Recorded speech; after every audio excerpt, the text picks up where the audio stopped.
അല്ല ഗൈസ്. അപ്പോൾ ഇടയ്ക്ക് തണുപ്പ് ഇടയ്ക്ക് ചൂട് അങ്ങനത്തെ ഒരു അവസ്ഥയിലേക്ക് എത്തുന്നത് കൊണ്ട് തണുപ്പിൻ്റെ സമയത്ത് നമുക്ക് ഒട്ടും പണി ചെയ്യാൻ തോന്നത്തില്ല കേട്ടോ. പക്ഷെ രാവിലെ എഴുന്നേറ്റ് എന്തായാലും കുഞ്ഞിന് കൊടുക്കാതിരിക്കാൻ പറ്റത്തില്ലല്ലോ. അപ്പം അതിന് വേണ്ടിയിട്ട് അവനൊരു കുറുക്കുണ്ടാക്കുക കേട്ടോ. അപ്പം റാഗി കുറുക്കാട്ടോ, നാട്ടിൽ നിന്ന് കൊണ്ടുവന്നിട്ട് അതേപടി ആ സാധനം ഇരിപ്പുണ്ട് കേട്ടോ. അവനത് ഇഷ്ടമല്ല കേട്ടോ. എങ്ങനെ ഞാനത് ഇറക്കാമെന്ന് എനിക്കറിയത്തില്ല കേട്ടോ. ഇത് ലാസ്റ്റ് മുഴുവനും കലക്കി ഞാൻ തന്നെ കുടിക്കേണ്ട അവസ്ഥയാണ് കേട്ടോ ഇപ്പോൾ വരുന്നത്. അവൻ എന്തായാലും അത് കുടിക്കുന്നില്ലേ, എത്രയൊക്കെ ശ്രമിച്ചിട്ട്. പിന്നെ ഞാൻ എന്തെങ്കിലുമൊക്കെ എൻ്റെ ട്രിക്കിലൊക്കെ ആഡ് ചെയ്ത് എന്തെങ്കിലുമൊക്കെ കൊടുക്കാമെന്ന് ഓർത്ത് ഞാൻ ഇപ്പോൾ എടുക്കുന്നു കേട്ടോ. ഇപ്പോൾ ഒരുപാട് നാളെ അവനിത് കൊടുത്തിട്ട്, അപ്പം ഞാൻ ഇപ്പോൾ ഒന്ന് ട്രൈ ചെയ്യാമെന്ന് ഓർത്തിട്ട് കൊടുക്കുക കേട്ടോ. പിന്നെ അവൻ ഒരുപാട് ലൂസാക്കി കൊടുക്കുകയാണെങ്കിൽ, കുപ്പിയിടാത്തൊക്കെ ഒഴിച്ച് കൊടുക്കുകയാണെങ്കിൽ അങ്ങനെയൊക്കെ അവൻ ഇച്ചിരി ഉള്ളിലാക്കും കേട്ടോ. അതിന് വേണ്ടിയുള്ള ശ്രമത്തിലാണ്. എന്താ ചെയ്യുക, ഈ കുഞ്ഞു മക്കളുള്ള അമ്മമാർ ഒരുപാട് കഷ്ടപ്പെടുന്നുണ്ടാവും. കാരണം ഇവർക്കുള്ള ഫുഡ് ഉണ്ടാക്കുന്നതിനേക്കാളും പാട് കൊടുക്കുന്നത് എങ്ങനെയാണെന്നുള്ളത്. പിന്നെ അതന്നെയല്ലേ ഏത് ടേസ്റ്റി കൊടുക്കണം, എങ്ങനെ കൊടുക്കണം എന്നൊക്കെയുള്ള ഒരുപാട് കാര്യങ്ങളുണ്ടാകും കേട്ടോ.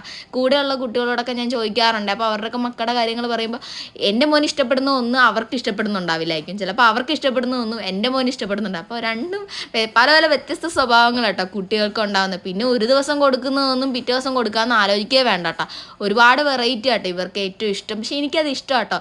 ഇവർക്ക് വെറൈറ്റി ഒക്കെ കൊടുത്ത് നമ്മൾ പരിശീലിക്കുമ്പോഴാണല്ലോ നമ്മൾ ബെസ്റ്റ് കുക്കറാവുന്നത്. അപ്പോൾ ഇവർ പറയണമല്ലോ, എൻ്റെ അമ്മ ഉണ്ടാക്കുന്ന ആ ഫുഡ് എനിക്ക് ഇഷ്ടമാണ്, ഈ ഫുഡ് ഇഷ്ടമാണെന്ന്. നമ്മൾ പണ്ട് പറയുന്ന പോലെ അവരും പറയാൻ എനിക്ക് ഭയങ്കര ഇഷ്ടം കേട്ടോ. പക്ഷെ ഞാൻ ഒരുപാട് വെറൈറ്റി ഒക്കെ ഉണ്ടാക്കി ഇവന് കൊടുക്കാറുണ്ട്. ഇവനൊന്നും പറയാറില്ല. എനിക്കറിയില്ല വല്ല ചീത്തയാണോ ഇനി പറയാനുള്ളതെന്ന്.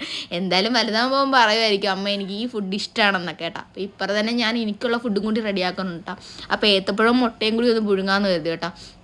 പ്രഗ്നൻസി സമയത്തൊന്നും എനിക്കിതൊന്നും ഇഷ്ടമില്ലാത്ത സാധനമായിരുന്നു കേട്ടോ. ഇപ്പോഴും ഇഷ്ടമുണ്ടെന്ന് വെച്ചാൽ ഇഷ്ടമൊന്നുമില്ല. പക്ഷെ എന്നാലും കഴിക്കണമല്ലോ, രാവിലെ എന്തെങ്കിലും കഴിച്ചില്ലെങ്കിൽ ശരിയാവത്തില്ലല്ലോ.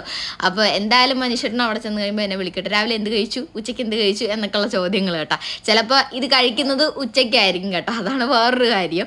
അപ്പോൾ അവനുള്ള കുറുക്കൊന്നും റെഡിയാക്കി എടുക്കണ്ട. അതിൻ്റെ അകത്ത് ഞാനൊരു പഴവും കൂടി ആഡ് ചെയ്തിട്ടാട്ടോ അവനുള്ള കുറുക്ക് ശരിയാക്കി. കാരണം എങ്ങനെയും ഒക്കെ കൊടുക്കണ്ടേ ഉള്ളിലാക്കിയത്. ഇതുപോലെ പൊടിച്ച് വെച്ചിട്ട് അതേപടി ഇരിക്കുമോ കേട്ടോ. അപ്പോൾ രാവിലെ തന്നെ എനിക്കൊരു ചൂടുവെള്ളം വേണം കേട്ടോ. അതൊരു കപ്പ് കുടിച്ചാലേ എനിക്കൊരു എനർജി കിട്ടത്തുള്ളൂ. ചായയും കാപ്പിയൊന്നും എനിക്ക് അങ്ങനെ ഇഷ്ടമൊന്നും അല്ല കേട്ടോ. അപ്പോൾ ചൂടുവെള്ളം എന്തായാലും മസ്റ്റായിട്ട് എനിക്ക് വേണം കേട്ടോ.